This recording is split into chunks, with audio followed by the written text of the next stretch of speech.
Ok, bonjour tout le monde, j'espère que vous allez bien. On se retrouve aujourd'hui pour parler du Fujifilm X4. C'est un boîtier que m'a prêté Fujifilm Belgique, donc un tout grand merci à eux. Je l'ai eu en test pendant un peu plus d'un mois, accompagné du 27 mm 2.8, la nouvelle version. C'est deux matériels qui ont été annoncés en même temps et qui sont en fait faits pour travailler ensemble. Le 27 2.8 et le X4 font vraiment un superbe combo.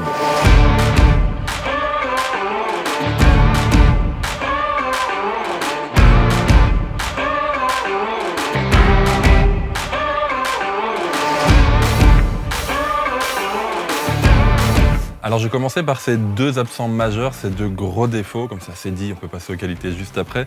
Le boîtier n'est pas stabilisé, mais j'imagine que c'est dû à sa taille également, et il n'est pas résistant aux intempéries, ce que je ne comprends pas trop car il est sorti avec le nouveau 27 mm 2.8 qui lui est WR, qui est donc résistant aux intempéries, mais si l'objectif l'est mais que le boîtier ne l'est pas, ou inversement, ça s'annule, enfin ça ne sert pas à grand chose. Donc je trouve ça un petit peu dommage pour la résistance aux intempéries. Pour la stabilisation, je la comprends un peu plus dû à la taille du boîtier. Rapide tour du propriétaire pour commencer avant de savoir ce qu'il y a à l'intérieur de la bête. On a donc ici le boîtier en argenté. Personnellement, je le préfère toujours en noir, mais bon, question de goût.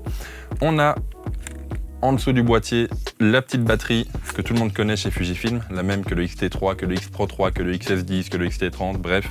On a un seul slow SD qui est juste à côté de la batterie. On a au niveau connectique sur le côté une prise micro qui fait également de télécommande, une prise USB-C pour la recharge et une prise micro HDMI. Sur le devant, on va retrouver une roulette qui est à la fois cliquable et roulettable, enfin qu'on peut rouler quoi, t'as compris. Sur le dessus, on va trouver la roulette des vitesses, une roulette de compensation d'exposition, le on-off qui est toujours aussi sensible et qui m'ennuie toujours autant, mais soit, et un petit bouton raccourci que tu peux paramétrer comme tu veux.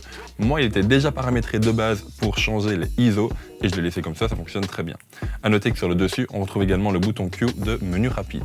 À l'arrière, on va retrouver un écran inclinable et pas oriental, on ne sait pas le mettre sur le côté, juste sur le dessus et sur le dessous. On va retrouver également quelques boutons pour aller voir tes photos, pour aller voir dans les menus, pour avoir le display back, un petit joystick pour changer ton autofocus et puis surtout son viseur décentré. Au final, tu l'auras compris, il n'y a pas grand chose sur le boîtier, mais il y a tout ce que tu as besoin. On va retrouver une roulette pour la vitesse, tu peux paramétrer un bouton pour les ISO, l'ouverture se fait sur l'objectif, le changement d'exposition se fait au pouce, et puis on a le déclencheur et le changement d'autofocus. Il n'y a pas besoin de beaucoup plus au final. C'est un boîtier très compact, très petit, et donc on ne va pas non plus lui mettre trop de boutons dessus. Au niveau interne, on va retrouver le même couple capteur-processeur qu'on a sur les autres boîtiers, soit un capteur de 26 millions de pixels. 1,1 si tu veux être précis.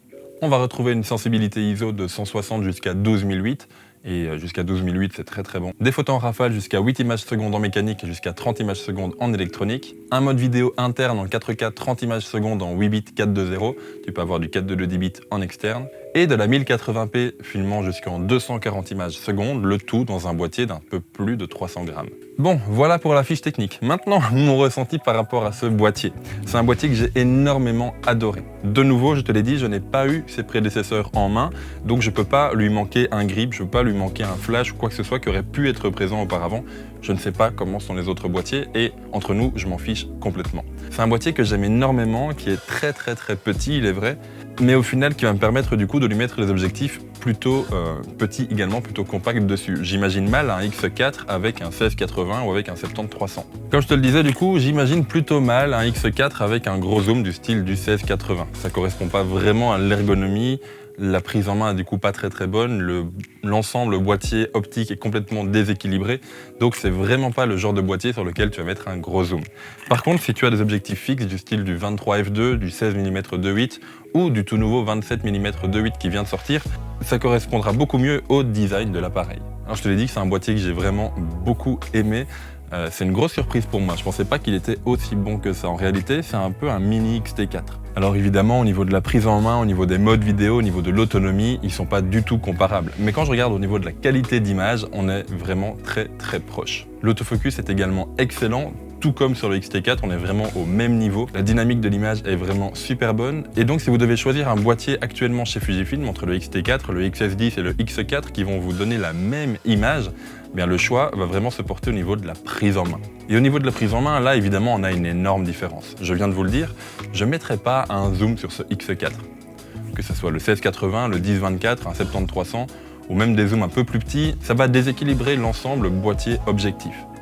Ce X4 est vraiment prévu pour être compact. Et donc on va lui mettre des objectifs compacts. Je pense par exemple du coup au 16 mm 2.8, au 27 mm 2.8 qui vient de sortir également. C'est le genre d'objectif qui va vraiment venir accompagner l'appareil à merveille. Mais donc du coup, qui dit optique fixe et qui dit optique plutôt compacte se dit que vous allez être un peu plus limité dans le choix de vos photos. Alors ne me faites pas dire ce que je n'ai pas dit, évidemment tu peux faire ce que tu veux avec n'importe quel appareil, mais il ne sera pas pensé pour. Ici par exemple, ce X4, je le vois très mal en animalier.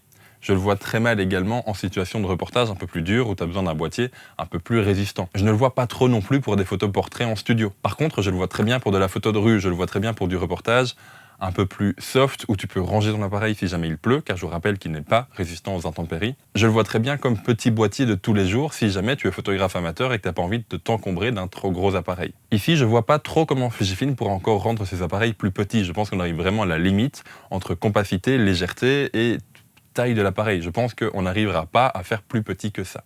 Et donc si tu cherches vraiment un tout petit appareil du style d'un compact ou du style d'un X100V par exemple, mais que tu souhaites lui changer des objectifs, cet appareil sera fait pour toi. Je reprends l'exemple de la photo de rue, mais c'est un appareil qui est vraiment très discret. Tu peux paramétrer du coup un obturateur électronique qui ne fera aucun bruit lors du déclenchement. Et puis accompagné d'un nouvel objectif comme par exemple le 27 mm 2.8 qui est je pense livré avec dans certains kits, tu vas avoir du coup un ensemble avec un autofocus très réactif. Ce qui va te permettre du coup d'avoir des situations de reportage, de nouveau où il ne pleut pas, où ton boîtier sera réactif. Bref, tu l'auras compris, ce Fujifilm X4 est un superbe appareil qui n'est peut-être pas adressé à tout le monde, mais c'est ça actuellement la force chez Fujifilm. Les différents boîtiers proposés par la marque offrent quasiment tous la même qualité d'image, seule la prise en main change et la prise en main du coup te correspondra à toi au moment de choisir entre un boîtier un peu plus gros du type du X-T4 avec un vrai grip, une batterie plus grosse, une plus grosse autonomie, un boîtier tout temps, un boîtier un peu plus compact comme le XS10 qui va du coup se démarquer avec un grip un peu plus gros et puis une philosophie un peu différente avec des roulettes et plus des molettes de vitesse ou ISO etc. Ou ce tout nouveau X4 qui est vraiment le plus compact des boîtiers, le plus léger également, qui avec le sacrifice du coup de la stabilisation et de la résistance aux intempéries te permettra d'avoir un boîtier que tu peux littéralement glisser en poche. Il rentre dans ma poche arrière de jeans. Faut pas oublier de l'enlever quand je m'assieds mais il rentre dedans. Bref, il va être temps pour moi du coup de rendre ce X4 chez Fujifilm Belgique, encore un tout au grand merci à eux pour leur prêt, mais ça a été réellement une énorme bonne surprise et tu l'auras compris du coup, j'aime énormément ce boîtier. Bref, j'espère que vous aurez aimé cette vidéo, si c'est le cas n'hésitez pas à vous abonner, si ce n'est pas encore le cas, à laisser un pouce bleu, à laisser un commentaire et pourquoi pas à partager cette vidéo ou une autre sur vos réseaux sociaux. Et puis nous on se retrouve jeudi prochain à 18 h pour une prochaine vidéo. Alors en attendant, sortez, faites des photos, faites des vidéos, mais surtout faites ce que vous aimez, c'est le plus important. Et puis à jeudi prochain tout le monde. Ciao!